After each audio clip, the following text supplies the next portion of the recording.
Hey, my name is Jesus Castillo, and in this video, you're going to learn some Ruby tricks to help you filter an array in Ruby.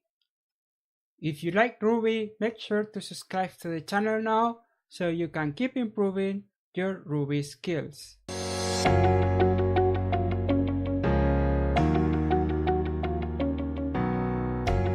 Here I have this array, and this array has a mix of integers and strings, right? Let's say that I want to filter it so I only get the integers, I only get the numbers. How can you do that? That's what I want to show you here. Well, one way to do this is to use the select method, right? So we can do array select, then we need a block. This is going to be our item, and we're going to check if n is an integer, and that should give us just 1 to 3, the integers from the original array. Let's see, and it works, right? But this is a little verbose, so there is a better way to do this. So that's with select. Now let's try with another method, and I want to use group by. So this is another enumerable method, just like select, but what it does is it gives you a hash where you group by a specific attribute of the thing you are working with. So for example, here we are working with array items. We can say that we want to group by their class, right? Or if we only had the strings, we could group by the string size. That's how group by works. Let's do this. Let's group by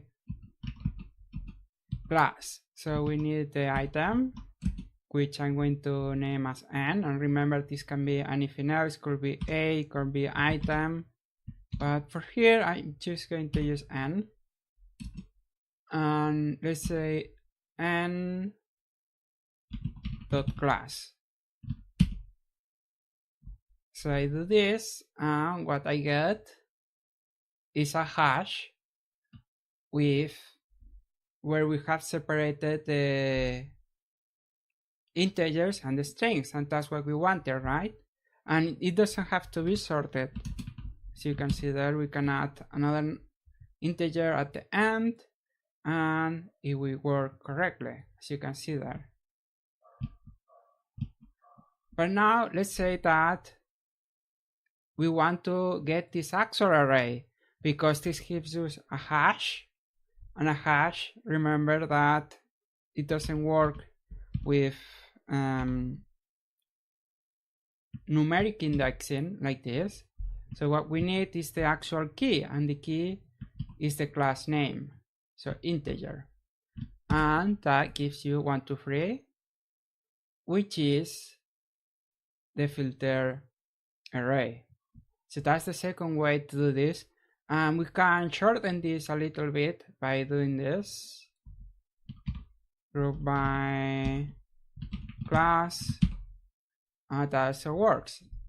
This is a shortcut to this other code, right? Now this not bad either. It may be better than the select, but there is yet another way you can do this. That way is not very known. That way is very interesting, as you will see in a moment. So grep, what I think it does is it takes an argument. It doesn't work with a block. It takes an argument, and the argument is going to be the class that we want to filter by. So if we want the integers, we're going to say integer, and there we go. So as you can see, it is very short and quick way to do this. And of course we can change this and just find strings. So that's the grep method for filtering an array by class. So let's quickly review what you learned in this video. You learned to select on the is a question mark to filter by class. And another way to do that is to use the group by method to create a hash where each element, where the keys are the classes, the class names, and the values are the actual items, and then you can get the values like that, right? That's the second way. And the last way, and the shorter way, is using grep and the class name. So that's it. That's the filtering array by class. Hope you learned something new. And if you like this video, click the like button for me so I know that you like it. And if you want to keep learning, make sure to visit my website rubyguides.com and to watch more videos from my channel so you can keep improving your Ruby skills. Thanks a lot for watching. I will see you in the next video.